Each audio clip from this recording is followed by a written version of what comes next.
What's up, guys, and welcome to our last Clone Wars breakdown for Season 7, the final part of the Siege of Mandalore, Victory and Death. The final part of everything. Yep. All of it. Yeah. The last one we're going to do that isn't part of our rewatch, but we'll still keep that going. I will say up front that this was the episode that I really felt like, this should have just been a full movie. And I understand why they'd break it up into 4 parts and like treat it like a series, because it was, but this was the episode where I was like, I think it would have worked better just having been attached to the other 3 parts. Yeah, because I don't know, the last 2 episodes were so good, and then this last one had so much action in it that, you know, story-wise, we kind of knew what was happening. Yeah, it just left me feeling like, there's not a ton to talk about. I loved the end, and I still really like the episode. I don't want to be like poo-pooing on it immediately. I thought it was a great episode. It's just like, it didn't stand on its own as well as the previous 3 did. Mm-hmm. Those did feel like episodes that had beginnings and endings, and this one just felt like it was still running off of what happened last week or Friday. It really just makes me want to go straight to Ahsoka showing up in Rebels and watching those episodes.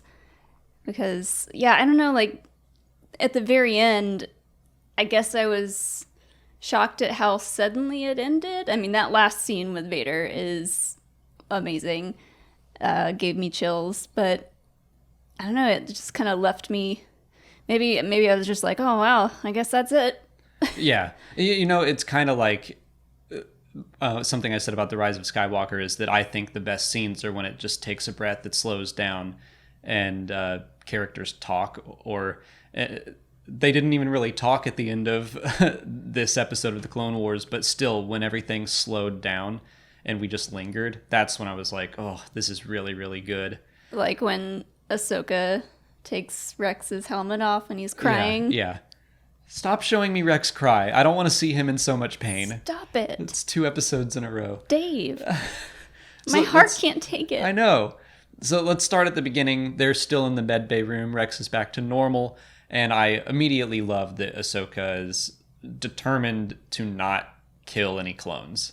Yeah, Rex goes out of his way to say they don't care. Like, they are here to take you out, and they don't care if they die trying. Mm-hmm. And I like that Ahsoka recognizes that this is not them. They can't help it, and she's not going to. It's just like the most Jedi thing. We're going to find a non-violent solution to do this. And that, like, when you look at Revenge of the Sith and you see Obi-Wan and Yoda attacking the Jedi Temple, and they're just like cutting clones down, and that's part of that story. It's before we had all this context of like who the clones really were. Yeah, before we got attached to them. But it's still like, after going through the Clone Wars, we see that the Jedi have become more violent, and that's, I think, something that the series is all about.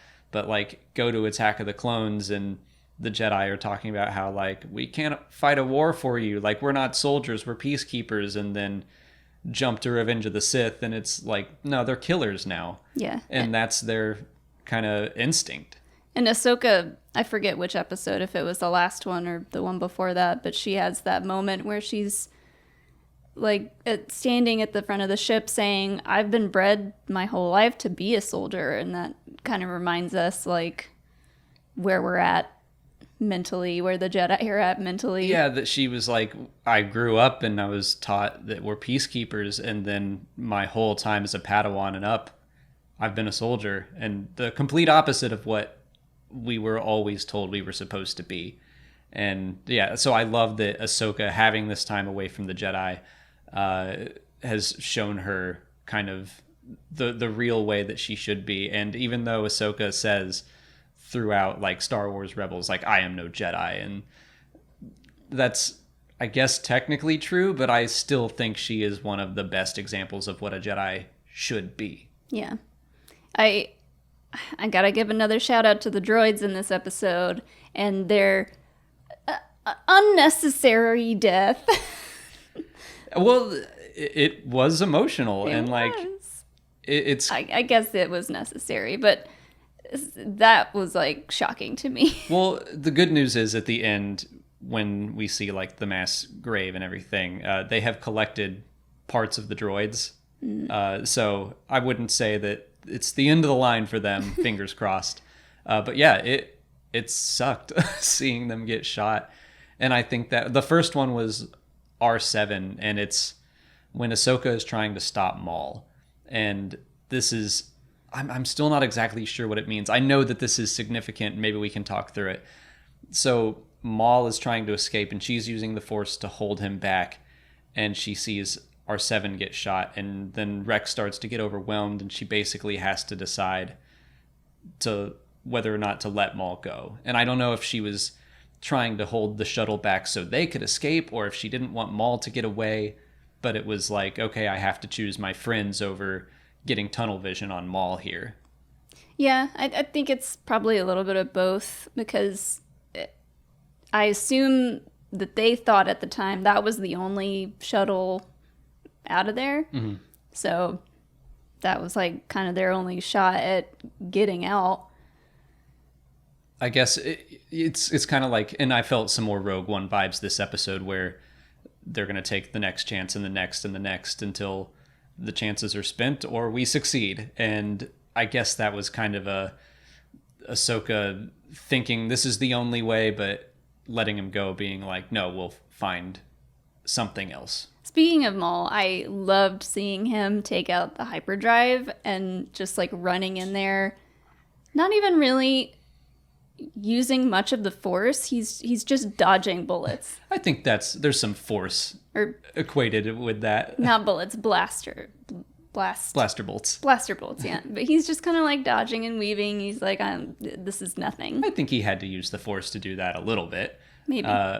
But yeah, just like running up and fist fighting clones and all that, like knocking a helmet off, catching it, blocking blasters with it, and like, yeah, all that's fun. He is very clearly the flip side of Ahsoka, where she's like, I'm not going to kill anyone, and he's like, I don't care. Mm-hmm. Yeah, that was just such a cool part. And I kept thinking right up until the end, before Maul actually takes the shuttle out, I'm like, come on, you guys can ride together. Uh-huh. Just get along enough for you all to escape. I mean, Maul should be a little bit thankful to Ahsoka for letting him out. Well, that's like, I really liked how that all came together, because Ahsoka lets him out to create chaos and a diversion. He does exactly that, but to an extreme. Yeah. But I'm also like not mad at Ahsoka for letting him out, because what were her options? She needed a diversion. It's just like one of those, in the short term, this is good, but in the long term, we know it's bad. And it definitely was. And it comes back because during the chase to the shuttle, he's like, is this the chaos that you wanted? Uh-huh. Like, haha. Yeah. And it was just, I just think, very good storytelling where we get this little, Ahsoka gets a little gift from Maul for a minute. He's a diversion, but it turns into a curse. And it's one of her own making. But then also, yeah, when she says, I'm not rooting for you, I'm not giving you a lightsaber, maybe if she had, then he would have been a little more like, come on, let's all go. Yeah, which would have been awkward, obviously, but I don't know. Yeah, it's one of those fun, what could have beens. Yeah, what if? And I think that maybe that is part of when she's holding on to the shuttle.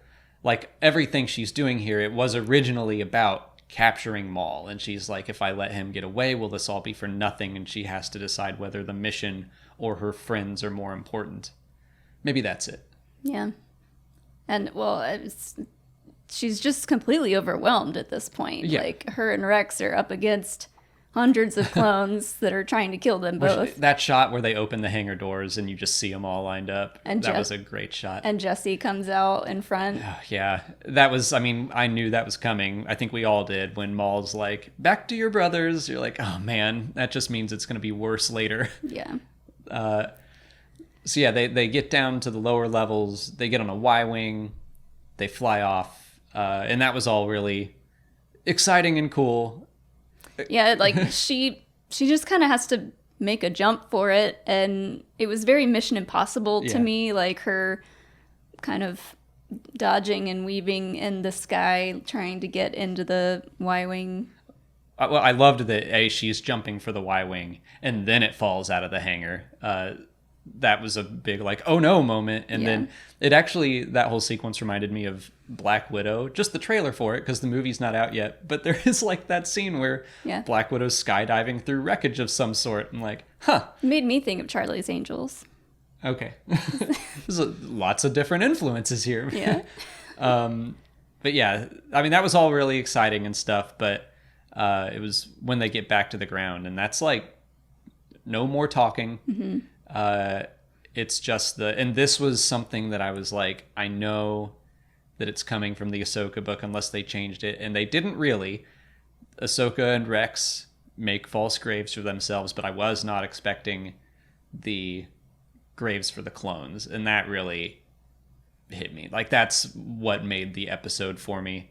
It was a really, really beautiful way to end it all. Yeah.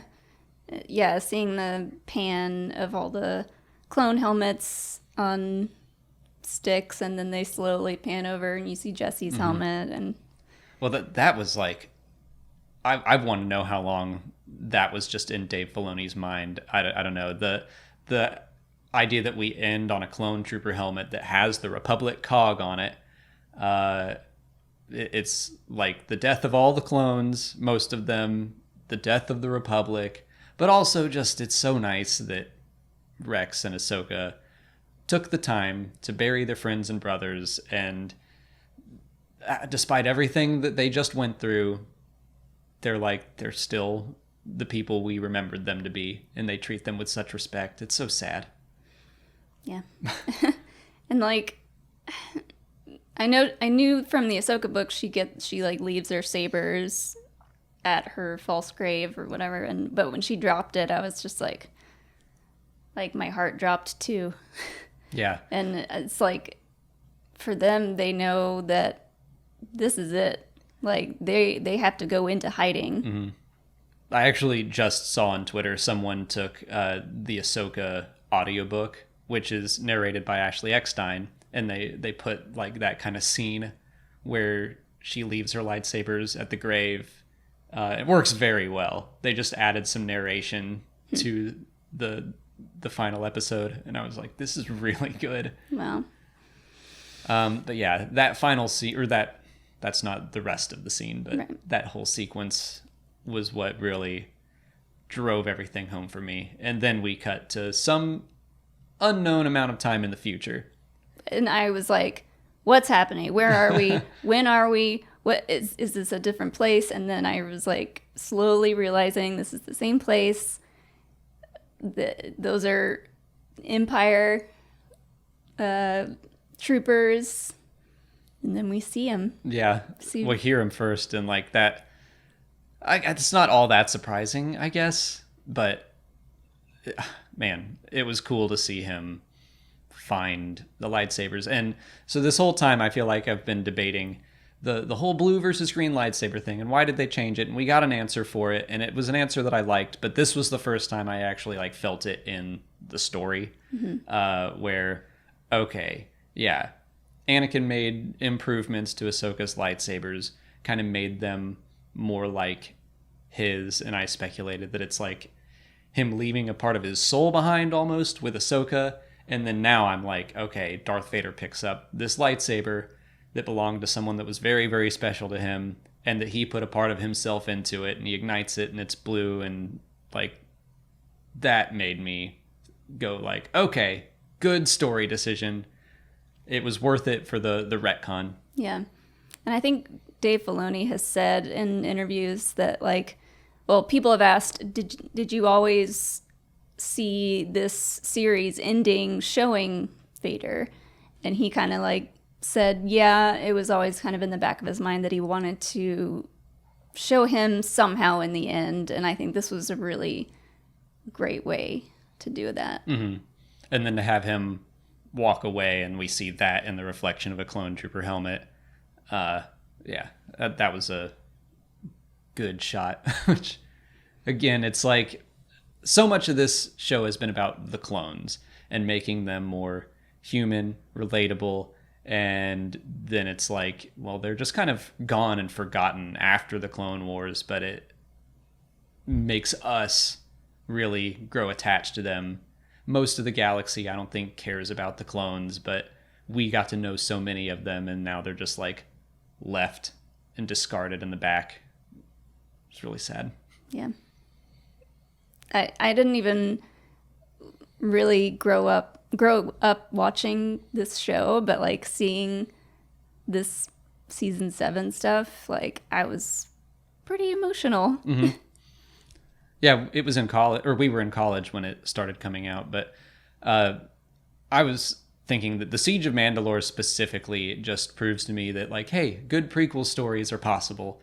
I said this in my review, but it's like anytime something comes out where it's like, we're going to tell the story of what happened before this, people are like, well, what's the point? Because we know who lives and who dies, and there's going to be no tension. And that's been proven false to me by the Siege of Mandalore, because like any time Ahsoka and Rex were in danger, I was like on the edge of my seat. And I'm like, I know that they're fine in Star Wars Rebels, but I'm still just like, is she going to make it? She's free falling next to this Y-Wing. Yeah. Just the storytelling was so good. Because when we see them in Rebels, like my first thought was like, man, what have they been through? What have they been doing? What happened? Like so many questions popped up in my head, and this is like really good closure for some of that. Yeah. And it would have been interesting to see this having not seen Star Wars Rebels, if this had ended off the Clone Wars. Oh, yeah. And I wonder if things would have been different. Would Rex have survived? I mean, like, I wonder if having to do Star Wars Rebels first, I wonder how that changed the story. Because they didn't know that Clone Wars was going to come back at any time. They were just working on Star Wars Rebels. And they were like, well, let's maybe wrap up some of these stories we didn't get to do. And then they got to go back and wrap up that story. Right. It'd be interesting to learn how things changed. Yeah. Well, anything else to say about the Siege of Mandalore or just this episode? I don't think so. I liked it. It wasn't like you said, it wasn't as exciting or the story. No, I thought it was very exciting. Yeah, like the story part of it, I think I liked the past 2 episodes a little better, but ultimately, I think it was a great ending to the show. My only real criticism of it was that it felt like it didn't stand on its own quite as well. And that this at one episode made me feel like, oh, I do kind of wish this were just 4 episodes put together. Yeah. So that we could experience it all at once. Or at least have the last 2 as one. Yeah, I think that would have worked well too. Like, it just felt like this episode was all climax, just all action, and then the very end is where we got like the real emotional stuff. Yeah. That's my only criticism. Well, we're gonna go cry. Let us know what you guys thought of the episode in the comments, and if you haven't already, please like this video, subscribe to the channel. Follow us on Twitter, Instagram, and Facebook. And consider checking out our Patreon page where we're doing audio commentaries for all of these new episodes. As always, thanks for watching, and may the Force be with you.